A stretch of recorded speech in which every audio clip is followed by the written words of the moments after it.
Dice así. Tiene como título Lo que pide Jehová. Repita conmigo, lo que pide Jehová. Leamos. ¿Con qué me presentaré ante Jehová y adoraré al Dios Altísimo? Me presentaré ante Él con holocaustos, con becerros de un año. 7. ¿Se agradará Jehová de millares de carneros o de 10,000 arroyos de aceite?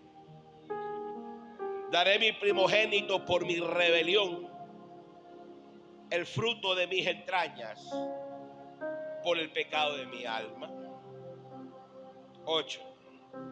Oh hombre, Él te ha declarado lo que es bueno y pide Jehová de ti. ¿Y qué pide Jehová de ti? Solamente hacer justicia, amar la misericordia y humillarte ante tu Dios. Diga conmigo, repita conmigo. Jehová me pide, fuerte, hágalo con ganas. Jehová me pide que solamente haga justicia, amar misericordia y mantenerme humillado ante Dios. Cierre sus ojos. Hoy voy a ministrar con el tema lo que Jehová pide a nosotros. Padre, gracias. Añade sabiduría, ciencia y entendimiento, pero que hoy tu palabra no retorne vacía. Haz lo que tengas que hacer. Habla a este pueblo, habla a esta iglesia. En primer lugar, habla a mi vida, porque tu palabra es como una espada de doble filo que corta tanto el predicador como el que le escucha. Señor, que mientras yo predique, la unción del Eterno sea derramada sobre este lugar. Añade sabiduría, ciencia y entendimiento. Activamos ángeles con espadas de fuego, guardando, protegiendo y derramando de tu poder sobre este lugar. Te doy gracias, Padre, Hijo, Espíritu Santo, un solo Dios. Amén y amén. Dele fuerte ese aplauso al Señor. Vamos, dáselo más fuerte. Dáselo más fuerte. Pueblo que vive, pueblo que alaba. Gloria a Jesús. Alison, Valeria y la hermana Santa, avancen un poquito para acá, que no la veo. Un poquito, córranse, por favor. Eso, ahí las puedo ver mejor. Eso. A su nombre. Eso, ahí estamos bien. Siéntese nomás. Diga conmigo lo que pide Jehová de nosotros. A su nombre. Cuando leemos este título de lo que pide Jehová, ciertamente Dios habla al profeta Miqueas.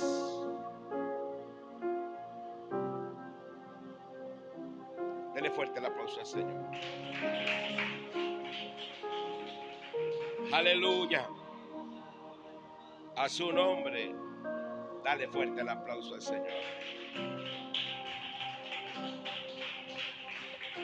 Ciertamente Dios habla a través del profeta Miqueas lo que Dios le pide al hombre. Cuando hablamos de pedir, hablamos de una exigencia, hablamos de algo que alguien desea. A su nombre. Y vemos claramente en este libro de Miqueas acerca de la exigencia que Dios le pide al hombre. Pero ocurre algo, que los dos primeros versículos, el 6 y el 7, hay una pregunta, y esta pregunta, diga conmigo, la hace el pueblo. Diga, la pregunta la hace el pueblo. Le dice el pueblo a Miqueas, porque ciertamente usted sabe que Miqueas era un profeta de Dios, el cual no le caía bien a muchas personas. ¿Amén o no amén?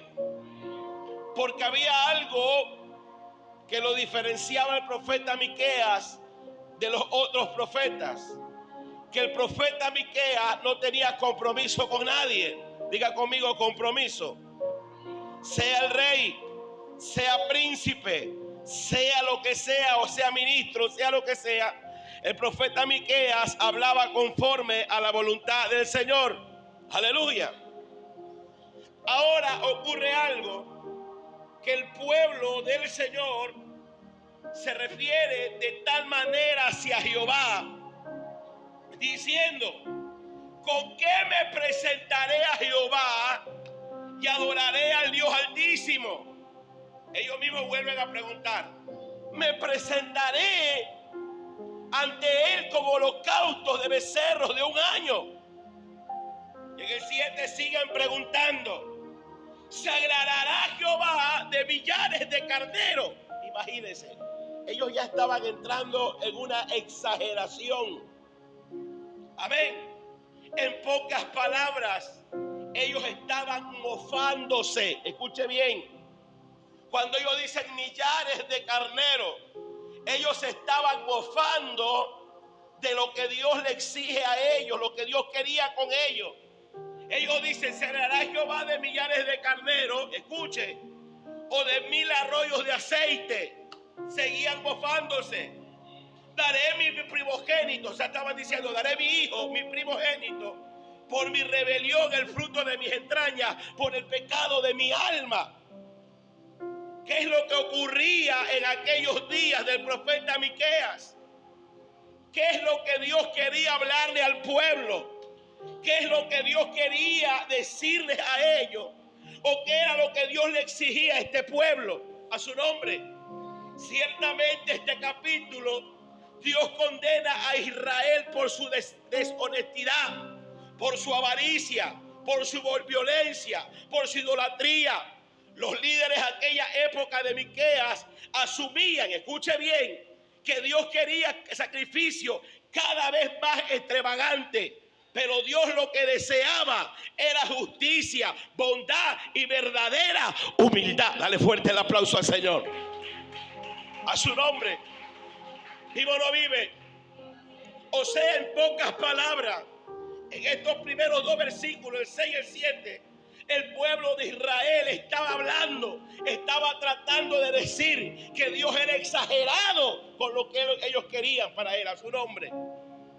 ¿Vive o no vive?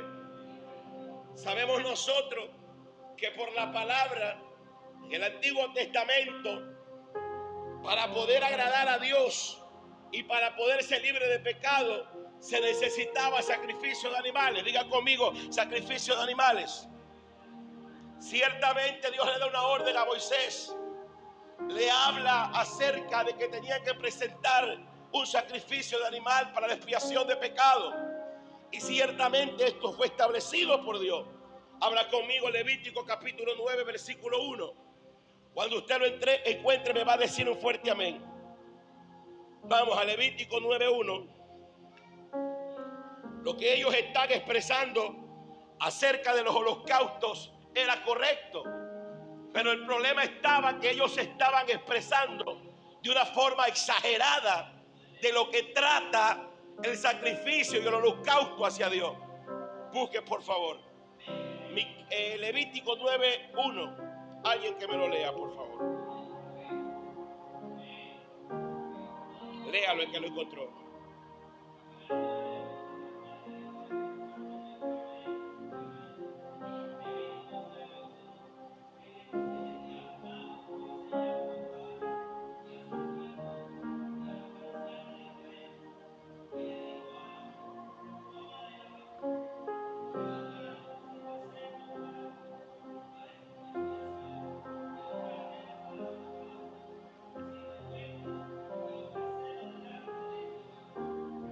El 3.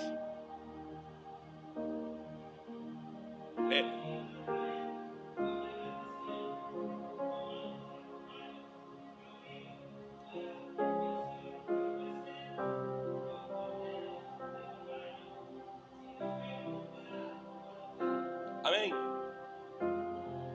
Cuando usted estudia el libro de Levítico, estamos viendo que Dios le da la orden a Moisés. Dice en el capítulo 9:1: en el día octavo Moisés llamó a Aarón y a sus hijos y a los ancianos de Israel y dijo: Aarón, toma de la vacada un becerro. ¿Para qué? Diga conmigo: para expiación. ¿Qué significa expiación? Alguien que me diga qué significa expiación. Expiar. ¿Qué significa expiación? ¿Cómo? Sacrificio. Alguien que sepa lo que es expiación. ¿Qué cosa? Bueno, aprenda. La palabra expiación significa eliminación del pecado. Escribe: expiación, eliminación del pecado. En el día octavo Moisés llama a Aarón y a sus hijos y a los ancianos de Israel y dijo: Aarón, toma de la vacada un becerro para expiación, o sea, para eliminación o perdón de pecado, y un carnero para holocausto sin defecto, para ofrecerlo delante de Jehová. ¿Qué significa esto? Que ciertamente Dios le había demandado a Moisés que presentara sacrificios de animales. ¿Para qué? Diga conmigo: para expiación de los pecados. ¿Qué significaba esto? Ciertamente Aarón era un sacerdote. ¿Qué significaba esto? Que cada vez que el pueblo pecaba, cada vez que el pueblo ofendía a Dios, cada vez que el pueblo le daba la espalda a Dios, cada vez que el pueblo era deshonesto con Dios, cada vez que el pueblo se rebelaba contra Dios, el sacerdote tenía que presentarse delante de Jehová con un sacrificio. Y cuando ese sacrificio era presentado, se derramaba sangre, y este sacrificio era recibido por Dios, automáticamente el pecado de todo el pueblo era perdonado. ¿Se da cuenta? Llevémoslo a la actualidad. Si fuera todavía ese tiempo, usted peca, vosotros pecáis, el pueblo pecáis. ¿Qué hacían? Esperaban que llegara el día de la expiación. ¿Y cuál era el día de la expiación? Una vez al año, donde el sacerdote, el sumo sacerdote, se presentaba al lugar santísimo. Y dice que él entraba ahí y presentaba sacrificio. Y cuando Dios lo recibía, y si el sumo sacerdote entraba lleno de santidad, podía salir vivo. Pero si no entraba lleno de santidad, en el lugar santísimo perdía la vida a su nombre. Por eso que cuando entraba el sumo sacerdote al lugar santísimo, ciertamente su cuidado era extremo. Aún incluso para entrar al lugar santísimo, aquel sumo sacerdote tenía que entrar libre de inmundicia. No podía sudar, no podía entrar con calzoncillos sucios, no podía entrar oliendo a chivo, no podía apestarle la boca, no podía apestarle las patas. Escúchame bien, tenía que entrar santo. Ahí no entra con pezuñas, lo mataba Dios ahí adentro. ¿Te das cuenta? La cosa era seria. Dice que los sumos sacerdotes se ponían unos calzoncillos especiales. Oiga, la cosa es seria. No podían ni sudar. O sea, tenía que entrar, pero impecable. Y cuando entraban en el día de la expiación al lugar santísimo, se le amarraba una campanita con una cuerda larga. Cuando el sacerdote llegaba y presentaba el sacrificio, y si el sacrificio derramaba sangre, el cordero lo mataba, presentaba el sacrificio delante de Jehová, y ahí hablaba con el Señor y pedía perdón por los pecados. Y si ese sacrificio era recibido, dice que el sumo sacerdote hacía sonar la campanita, y cuando la campana sonaba, tilín, tilín, tilín, eso significaba que Dios había perdonado el pecado del pueblo. Diga conmigo, era fácil. Porque el pueblo del que se iba a morir era el sumo sacerdote. Esa ley, esa doctrina, esa enseñanza fue establecida por Dios. Pero ¿qué ocurre más adelante? Diga conmigo, ocurrió algo. Diga, Dios se cansó. Porque Dios siempre le ha dado facilidades al hombre. Dios siempre le ha dado facilidad para que el hombre busque su presencia, para que el hombre se arrepienta y para que el hombre esté cerca de Dios. Siempre lo hace hasta ahora. Pero el hombre, por más fácil que se la ponga, sigue siendo cruel con Dios. A su nombre. Nos damos cuenta más adelante que Dios se cansa de este tipo de sacrificio. Pero ¿por qué Dios se cansa de este tipo de sacrificio? Por eso que aquí en Miqueas 6 y el 7 ellos hablan acerca del becerro, acerca, escucha, de los millares de carneros, acerca de los 10,000 rollos de aceite, los arroyos de aceite. Ellos hablan porque fue impuesto por Dios. Pero ciertamente cuando el hombre se degrada, cuando el hombre es hipócrita, cuando el hombre toma las cosas a la ligera, Dios se molesta, Dios se cansa. Ciertamente Dios se dio cuenta que en medio de estos sacrificios había hipocresía, porque el pueblo de Israel hacía lo que le daba la gana, se rebelizaba con sus líderes, se rebelizaba con los profetas, vivía en contra del Señor, se contaminaba, pero esperaban una vez al año para que el sumo sacerdote entrara y sus pecados fueran perdonados. La tenían fácil. Pero Dios se cansó. Tenemos que tener claro que Dios es amor. Diga conmigo, Dios es amor. Pero también es fuego consumidor. Dios ama. Dios perdona. Dios da segunda oportunidades. Dice que si el justo cayere 7 veces Jehová lo levanta. Entiéndalo. Dios levanta al caído. Dice la Escritura que levanta al pobre del polvo y al menesteroso del muladar. ¿Qué significa? Que cuando estás en el suelo, ¿qué refiere el polvo? Habla de la humanidad caída del ser humano. Porque ciertamente nosotros somos polvo, ciertamente nosotros somos insignificantes, ciertamente dice la Escritura que Dios no se olvida que fuimos hechos del polvo, que significa que estamos llenos de debilidades, que estamos llenos de flaqueza, que estamos llenos de errores, que estamos llenos de tantas cosas. Pero ¿qué es lo que Dios quiere a pesar de tus errores? Que te ampare en la gloria y en la gracia, en el amor de Él, a su nombre. Eso es lo que Dios quiere de nosotros los hombres. Por eso usted se da cuenta que el apóstol Pablo, cuando estaba luchando con el aguijón, diga conmigo aguijón, nadie sabe cuál era el aguijón de Pablo. Nadie lo sabe. Pablo lo sabe porque él lo estaba viviendo. Pero nos damos cuenta a través y a la luz de la palabra que ese aguijón a Pablo no lo dejaba tranquilo. Ese aguijón era una batalla, era una lucha interna.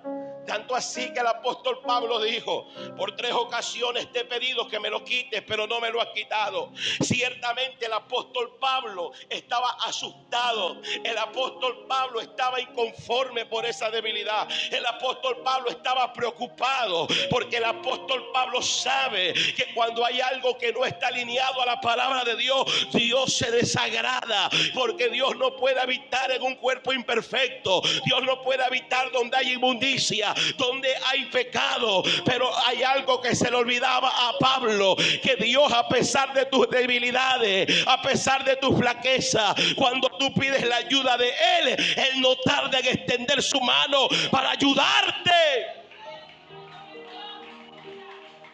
Por eso vemos que le dice: Señor, yo te he pedido por 3 ocasiones que quites este aguijón de mi carne. Y el Señor le habla más adelante y le dice: Pablo, bástate en mi gracia, porque mi poder se perfecciona en tus debilidades. Te lo voy a traducir. Le estaba diciendo: Pablo, que te baste mi amor, que te baste mi gracia, que te baste mi misericordia, que te baste solo eso, porque eres débil. Vas a tener tentaciones, vas a a tener pruebas, vas a tener debilidades, pero mientras yo te agarre de la mano, tú vas a ser más que vencedor. Dale fuerte el aplauso al Señor. ¿Vive o no vive? Dios es amor. Dios perdona.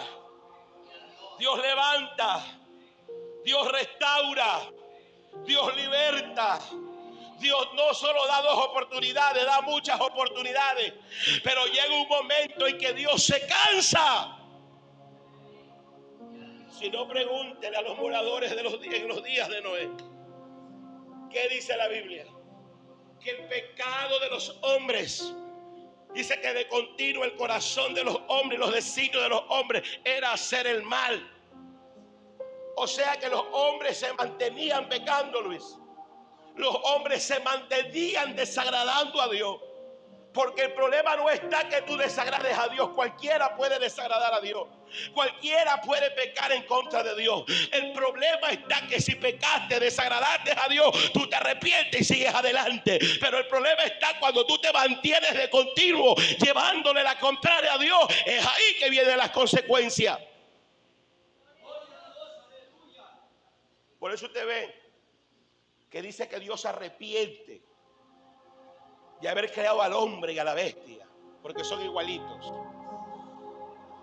Son como animales irracionables. La Biblia lo dice.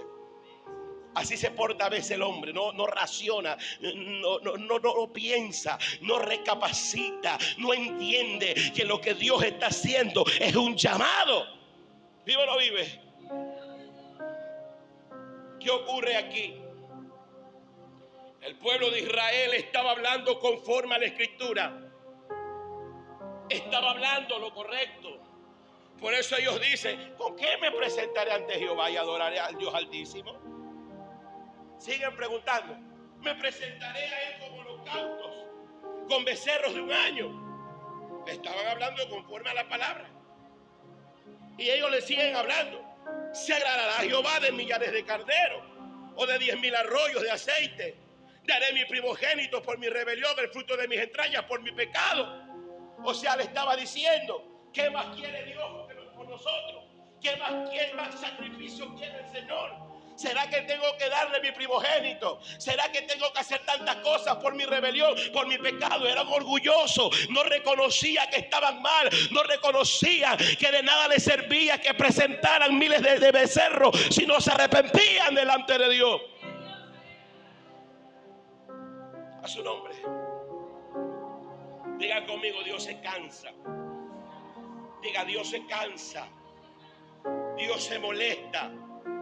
Por eso nosotros vemos más adelante en la Escritura que Dios se cansa de este tipo de sacrificio, porque en medio de esto hay hipocresía. ¿Qué más había? Ellos tomaban esto a la ligera. Escuche, los cristianos de aquella época pecaban, desagradaban a Dios, se rebelaban contra Dios, pero a ellos no les importaba, porque ellos sabían que el sacerdote tenía que presentar ofrenda de sacrificios de animales gordos para el perdón de sus pecados. A su nombre. Y por eso nosotros nos damos cuenta que Dios le habla a los príncipes de Sodoma en Isaías 1:11. Abra su Biblia. Ahí el Señor le habla a los príncipes de Sodoma y les dice algo y le aclara este asunto. Vamos rapidito, abra su Biblia. Quiero ver que abra su Biblia, por favor. Libro de Isaías, capítulo 1, versículo 11.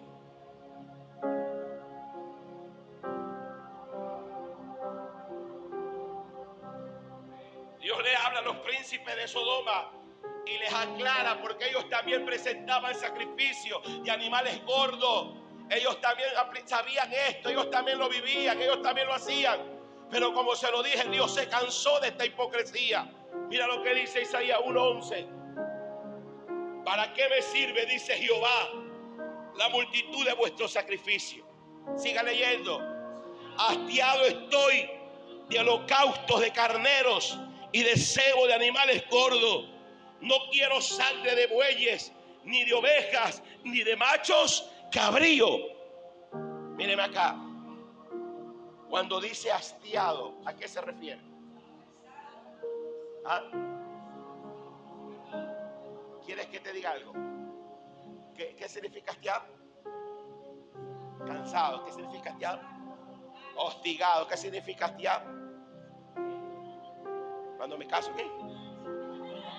Cuando me caso. Tranquila, mía. ¿Qué significa hastiado? ¿Qué? Lleno. ¿Qué significa hastiado? ¿Ah? ¿Sabe lo que estaba diciendo? Me da asco. Así. Me da asco el tipo de sacrificio que ustedes me presentan. Y no que sean malos los sacrificios. Y eso es lo que ocurre en la actualidad. Eso es lo que ocurre en este tiempo, en pleno siglo XXI. Ciertamente ya no estamos en el tiempo de la ley. Estamos en el tiempo de la gracia. Ya no presentamos animalitos gordos. Ahora nosotros somos el sacrificio vivo delante de la presencia del Señor. Ahora nosotros no necesitamos un sumo sacerdote carnal, porque ahora tenemos un sumo sacerdote por excelencia que se llama Jesucristo, el cual intercede al Padre. ¿Verdad? Pero muchas veces también dice el Señor a los que presentan sacrificio: estoy hastiado, no lo recibo, no me parece bien. ¿Sabe por qué? Porque ciertamente hay gente que ya no presenta animales gordos. Hay gente que se presenta en ofrenda, pero no está viviendo una vida conforme a la voluntad de Dios, y Dios no recibe ese tipo de ofrenda. Tiene que usted tener cuenta. Tenemos que entender que cuando se presenta un sacrificio, el sacrificio tiene que ser un sacrificio santo. ¿Y cuál era el problema de estos animalitos que ellos presentaban? Que ese sacrificio no era santo. Dios sabía que ese sacrificio no lo hacían de corazón. Dios sabía que lo que hacían en medio de esos sacrificios era hipocresía. Y por eso Dios dice: estoy hastiado. Estoy hastiado de estos holocaustos de carne, de cebo, de animales gordos. No quiero sangre de bueyes, ni ovejas, ni de machos cabríos. En pocas palabras les estaba diciendo: estoy cansado de su hipocresía. Estoy cansado de que vivan esa vida doble. Estoy cansado de que esperen el día de la expiación. Y por eso usted se da cuenta que el salmista David confirma esto más adelante en Salmo 51, 17, que ahora los sacrificios a Jehová es un corazón contrito y humillado. Dale fuerte el aplauso al que vive. Vamos a Salmo 51, 16. Vamos. Salmo 51, 16.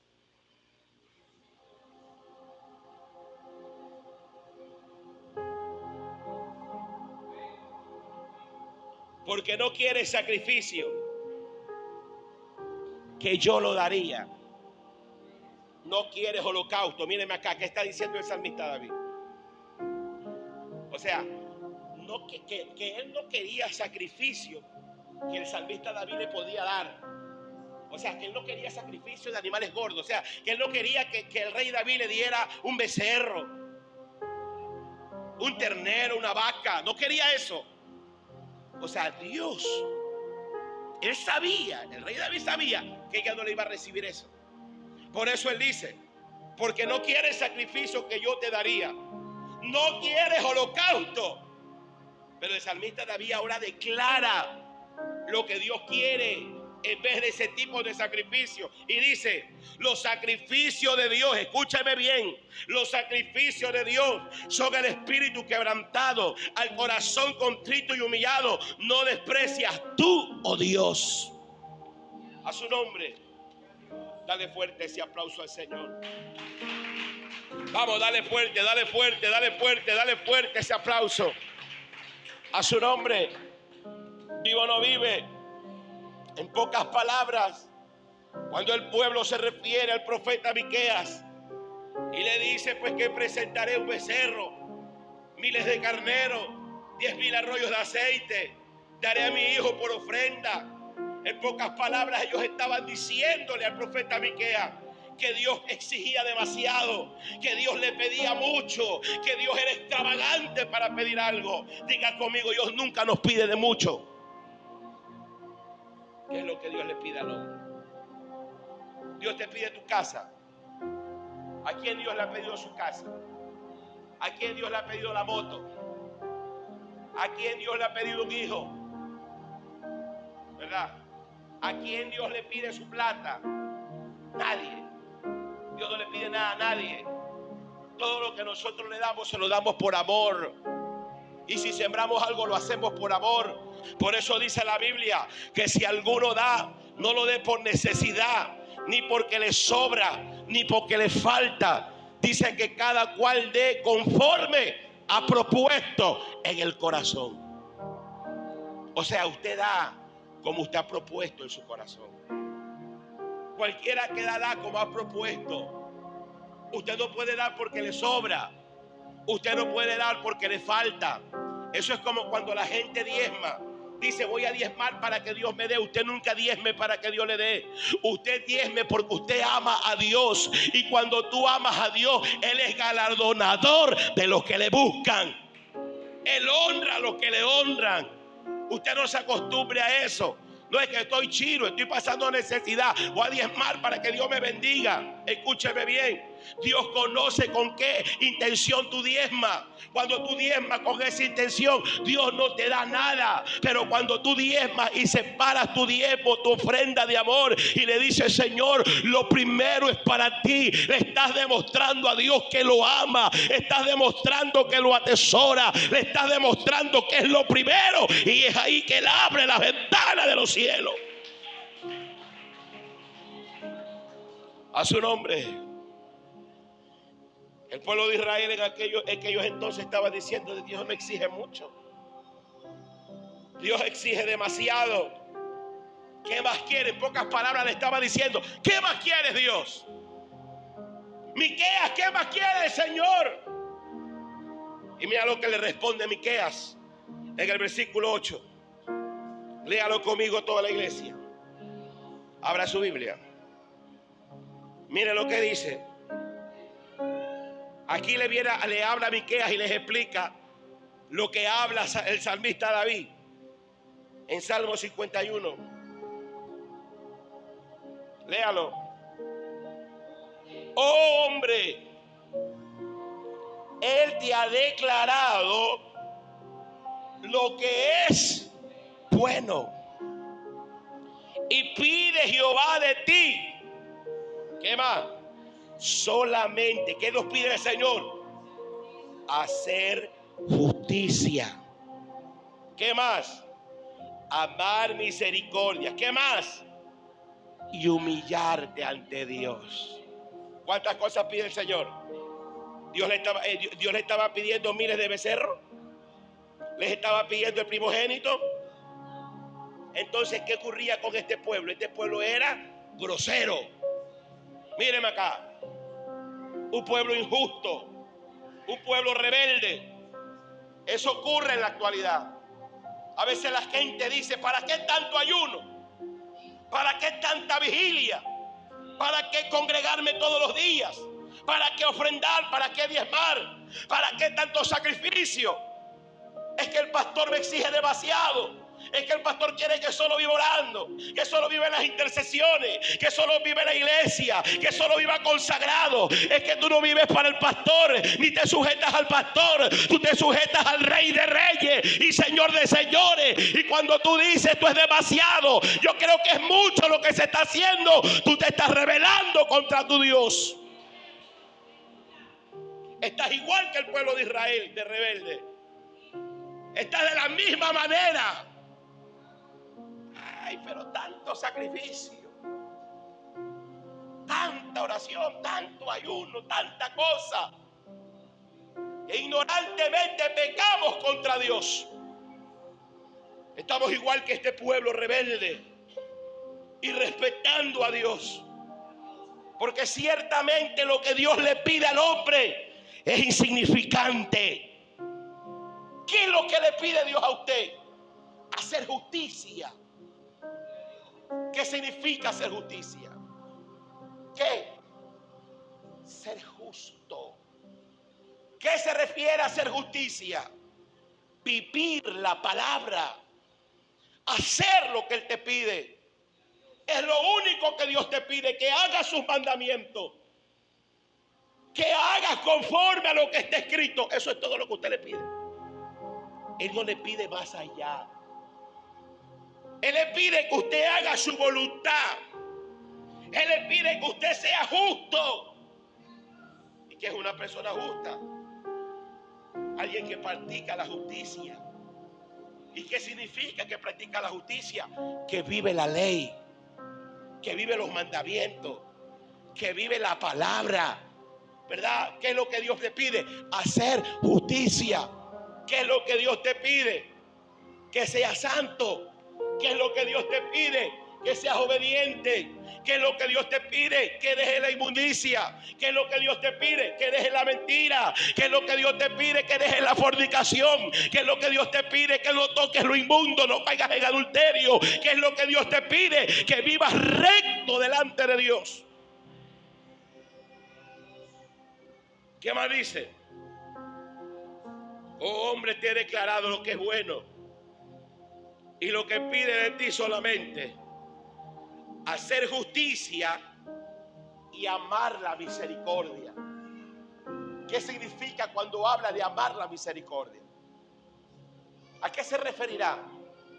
O sea, ¿a qué se referirá cuando dice amar la misericordia?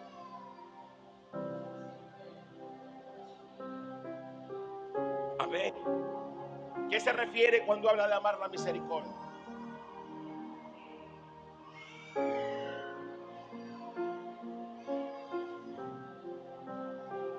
El propósito de Dios en nuestra vida, o el propósito de Dios. ¿Y cuál es la voluntad de Dios? Amar. O sea, ¿qué es lo que Dios está diciendo? ¿Qué Dios exige hacer? Número uno, su justicia. Número dos, amar la misericordia. Está hablando netamente del amor de Dios. Está hablando de que lo que Dios exige al hombre, que aprenda a amar, ¿verdad? Porque cuando usted aprende a amar, escúchame bien, usted está haciendo la misericordia, o sea, está haciendo la voluntad de Dios. De nada le sirve a usted decir, yo practico justicia. O sea, yo vivo la palabra, yo hago los mandamientos. Pero ¿de qué le sirve a usted decir que usted vive la palabra, que usted hace los mandamientos, camina en justicia, pero en usted no hay amor? ¿Qué dice la Escritura? ¿Qué dice el apóstol Pablo? Que el que no tiene amor, dice que es como un metal que retiñe. ¿Qué significa un metal que retiñe? Hace un sonido pero fastidioso, ¿sí o no? Usted se ha golpeado un fierro y está golpea y golpea y golpea. ¿Qué ocurre? Eso es un metal que retiñe, le fastidia en los oídos. Eso ocurre cuando un cristiano dice, yo vivo en justicia, yo hago la voluntad de Dios, yo soy obediente a la palabra, pero en ti no hay amor. Eres como un metal que retiñe, porque el que hace la voluntad de Dios tiene que aprender a amar. Dale fuerte el aplauso al Señor. Tiene que ser misericordioso. La Biblia lo dice. Oh hombre, te he declarado lo que es bueno y lo que pide Jehová de ti solamente. Hacer justicia, amar misericordia. O sea, tienes que amar la misericordia. Tienes que tener el amor de Dios, ¿verdad? Cuando tú amas la justicia y tienes ese amor, amas la misericordia, estás caminando conforme a la voluntad de Dios. O sea, estás haciendo lo que Dios te pide. Estás haciendo lo que Dios exige. Por eso usted entiende, iglesia del Señor. Si usted está en la iglesia, si usted le está sirviendo a Dios y si usted no tiene amor, usted está desalineado. Usted debe tener amor. ¿Entiende? Usted debe tener amor, porque si no hay amor, usted tampoco puede amar a Dios. Eso es como cuando la gente dice, ay, yo amo a Dios y odia a su hermano. Eso no sirve. Cuando yo amo a Dios, yo amo también a mi hermano, a su nombre. Porque así lo dice la Biblia, que tenemos que amar la misericordia. El que no ama la misericordia no está conforme a la voluntad del Señor. Usted tiene que aprender a amar. Usted tiene que perdonar a su marido, perdonar a su suegra, perdonar a su hermano, perdonar al vecino, amar a los que lo odian a su nombre. Ciertamente hay gente chismosa, hay gente que habla demasiado, hay gente que no tiene respeto, hay gente, hermano, que lo que merece es una cachetada. Pero cuando tú amas a Dios, tú lo vas a perdonar a su nombre y lo haces pasar por alto, porque tú amas a Dios.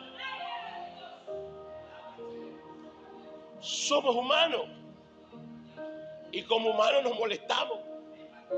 Cuando yo me entero que la hermana Julana habla mal de mí, no se molesta. Era como la enseñanza que di el domingo, cuando yo le digo a usted que ve una mujer, usted que siente, ay, es que yo la declaro una profeta, y el otro que yo la bendigo, y que el otro que mentira, tú te das deseo. Lo mismo ocurre cuando alguien habla mal de ti.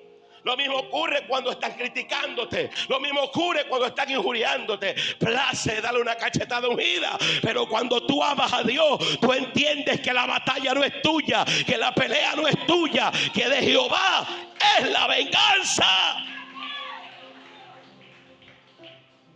Bendito. De Jehová es la venganza. Usted jamás, usted nunca se olvide de amar, de hacer misericordia. Por eso Jesús enseñó y dice que si alguien te da una cachetada, ¿qué tienes que hacer, Emel?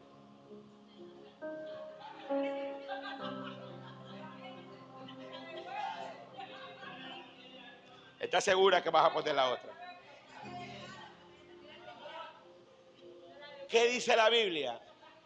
Que si alguien te da una mejilla, la otra. Si alguien te da una mejilla, Tenemos que ponerla. La pregunta es, ¿está dispuesta a poner la otra? ¿Seguro? Ese es el problema. Que hay muchos cristianos en la congregación que dicen, estoy dispuesto a poner otra mejilla, y medio de la plata es el dedo gordo y te quiere entrar a sillazo. Y no estoy diciendo que tú vas a hacer eso, sino que digo que ese es el problema que hay en las iglesias. Que la gente habla de amor, la gente habla de misericordia, y usted lo ve con la bibliota. Cristo te ama, varón, y por aquí que por allá, fuego Pentecostés, pero tócale el lado débil. Se olvidó que es cristiano, se olvidó que es cristiana, sacó la mafia cristiana.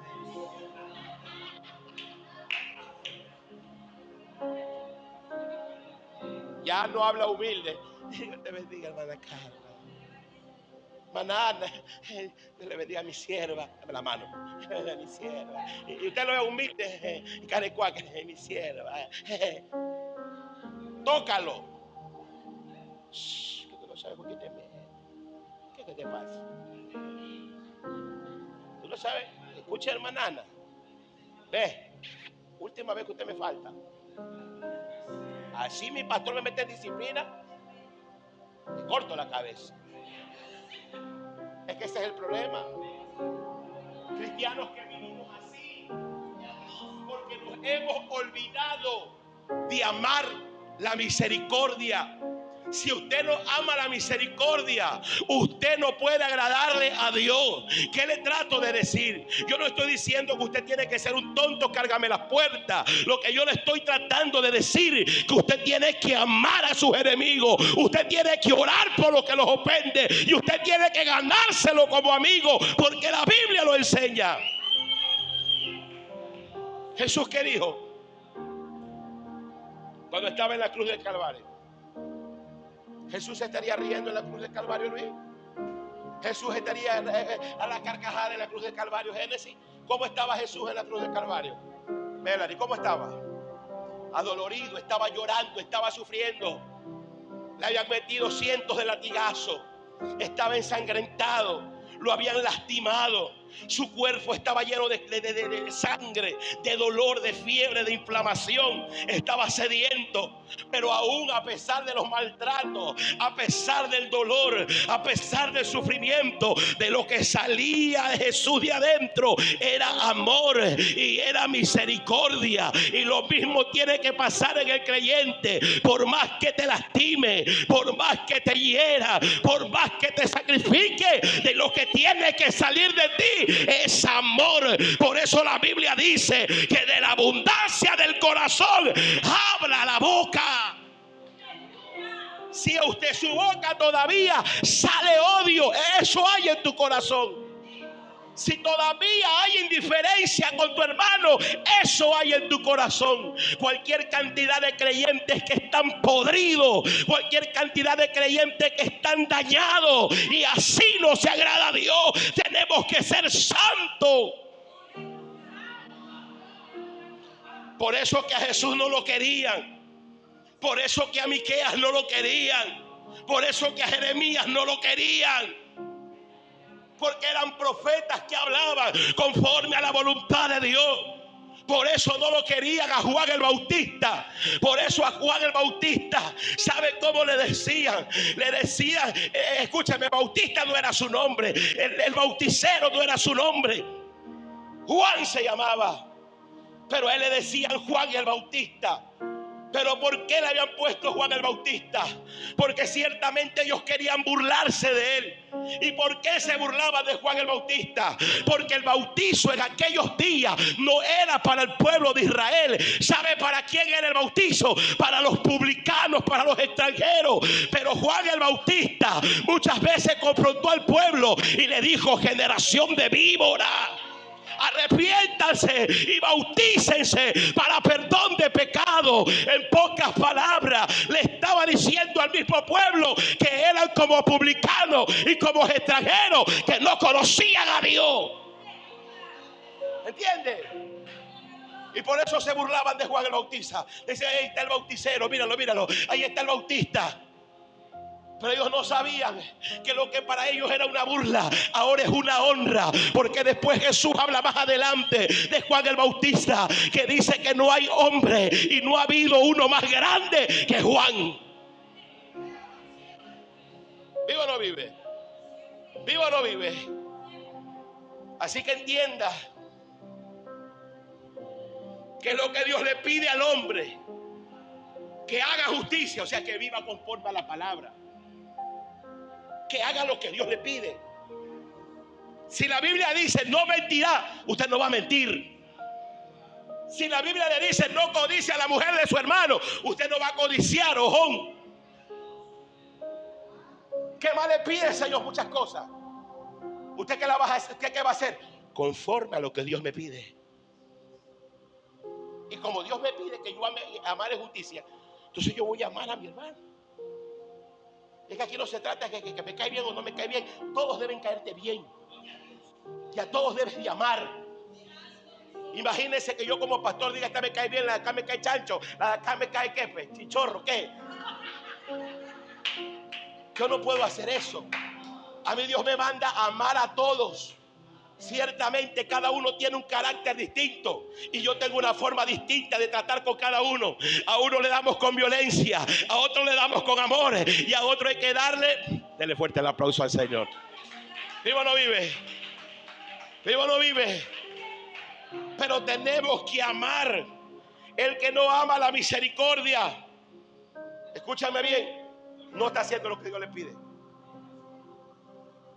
Si usted no ama si usted no ama la misericordia, usted no está haciendo la voluntad de Dios. Le da a decir: usted, yo amo a Dios, es que yo hago la voluntad de Dios, y no amas a tu hermano, eres un metal que retiñe. Haces bulla y vas bulla. No es que cuando la gente te va a ver predicando y justo vas a hablar del amor, es que, hermano, entienda que el amor de Dios es lo más grande. Usted tiene que amar a su prójimo y odia a la suegra. No puede. Ahí es que tú tienes que hablar al hermano, y justo el hermano que tú lo odias está de tu lado. ¿Qué cara te pone? Te vas a marear y vas a decir: es que no cambiemos el tema. No. Usted tiene que amar la misericordia. Y usted no va a amar la misericordia por caerle bien a usted. A mí no me interesa si le caigo bien o no le caigo bien. Yo voy a hacer la palabra por amor a Dios. Oiga, yo no voy a hacer la palabra y la voluntad de Dios para caerte bien a ti. Porque ninguno de los apóstoles, ninguno de los hombres de Dios le caía bien la gente. Porque siempre cuando vives la palabra y haces la voluntad de Dios, la gente no va a estar a gusto con usted. Siempre la gente va a estar desalineada. Pero cuando tú andas frío, cuando tú eres sinvergüenza, cuando tú haces lo que ellos quieren, la gente está contenta y se une contigo. Cuando usted ama la misericordia, usted ama el perdonar. Usted ama a su hermano, a su prójimo, a su suegra, a su primo, a su tío. A todos usted ama por amor a Dios. Usted siempre acuérdese de algo: que no solo adulterio y fornicación son pecados letales. La Biblia dice que el que aborrece a su hermano es un asesino, un homicida. ¿Entiende? Un día yo le decía a un pastor: el problema de los pentecostales es que solo los pecados letales los encerramos en fornicación y adulterio. Y hay gente que no está en fornicación y adulterio, pero es chismoso. No está en fornicación y adulterio y odia a su hermano. Y ese cristiano está perdido si no se arrepiente. Por eso tenemos que amar el amor. Tenemos que amar, hacer misericordia. ¿Qué más pide el Señor? Hacer justicia, amar la misericordia y por último, humillarte ante tu Dios. Fácil. Hacer justicia, amar la misericordia y por último, humillación. Tú quieres agradar al Señor, vive humillado. Tú quieres agradar a Dios, mantente humillado delante de Él. Porque cuando usted se mantiene humillado delante de Él, ¿qué ocurre? En su vida va a haber temor. En su vida va a haber respeto. En su vida va a haber consideración a Dios. ¿Por qué, pastor? Porque estás en comunión con Dios. Y cuando usted se mantiene en comunión, en su vida va a haber temor. ¿Por qué hay cristianos que no tienen temor? Porque ya su comunión fue rota hace tiempo.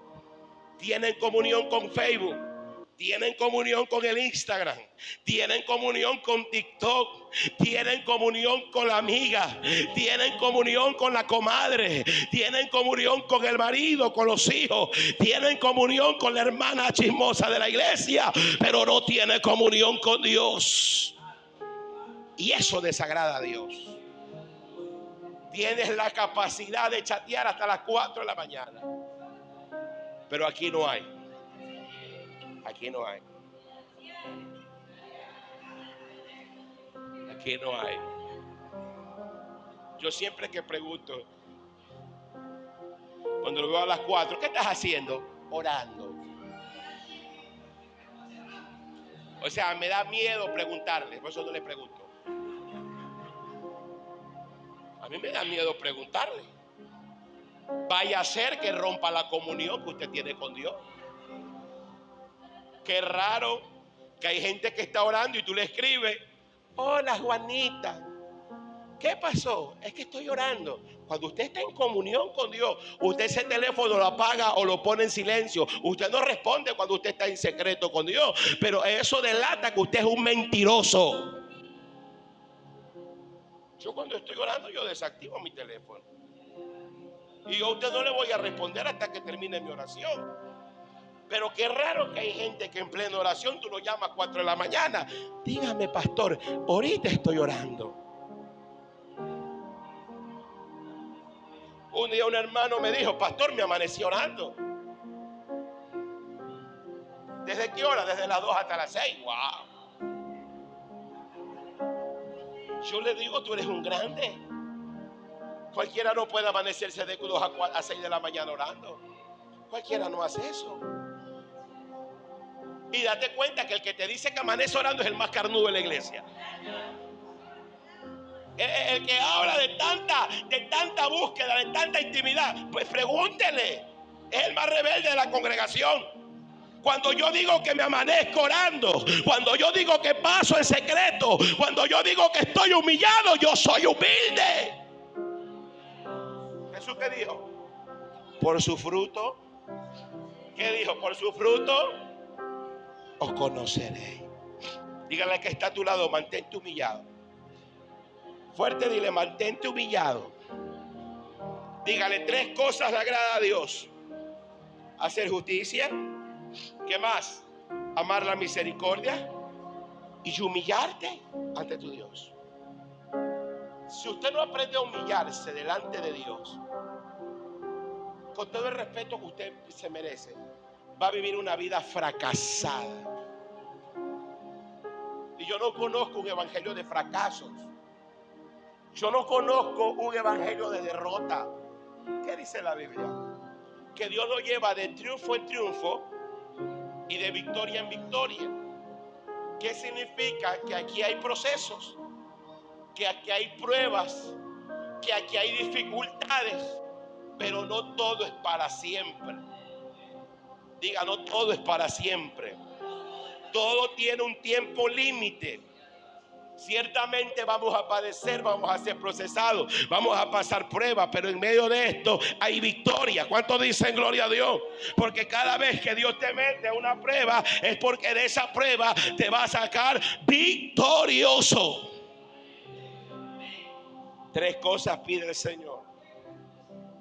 Aprenda, cuando usted le pregunte ¿qué te pide el Señor? 3 cosas, dile: hacer justicia, amar misericordia y mantenerte humillado. Si usted vive estas 3 cosas, usted va a ser bendecido. Si usted hace estas 3 cosas, Dios va a estar de tu lado. ¿Quién quiere que Dios esté de su lado? Yo quiero que siempre Dios esté de mi lado. Porque cuando Dios está de tu lado, más son las victorias que los fracasos. ¿Por qué digo más victorias que fracasos? Porque aun cuando Dios está de tu lado, a veces permite los fracasos de tu vida. A veces los permite. Pero ¿para qué permite los fracasos de tu vida? ¿Para qué permite los fracasos de tu vida? Para que aprendas a depender siempre de Él. ¿Verdad? Porque ¿qué ocurre? Él es como un padre. ¿Qué ocurre? Que cuando tu hijo te pide todo, tú le das, ¿sí o no? ¿Qué ocurre? Tu hijo está engreído, ¿sí o no? Mal enseñado, dice. Porque todo lo que le pide, llegó Navidad, toma, llegó fin de año, toma, el día del niño, toma, tu cumpleaños, toma, todo le da. Pero ¿qué ocurre el día que no le da? Hace berrinche, se relaja, se pone bravo, ¿verdad? Pero ¿por qué el padre en algún momento dice, no te voy a comprar? ¿Para qué? Para darle una lección. ¿Sí o no? Lo mismo hace Dios. Hay veces que Dios no te va a responder. Y hay veces que Dios no te va a dar lo que tú le pides. ¿Sabes qué? Para darte una lección. ¿Y qué significa eso? Que Dios no tiene engreído y todo se mueve bajo la voluntad del Dios eterno. Dale fuerte el aplauso al Señor. ¿Vivo o no vive? ¿Vivo o no vive? Hasta ahí vamos a llegar. Mañana continuamos.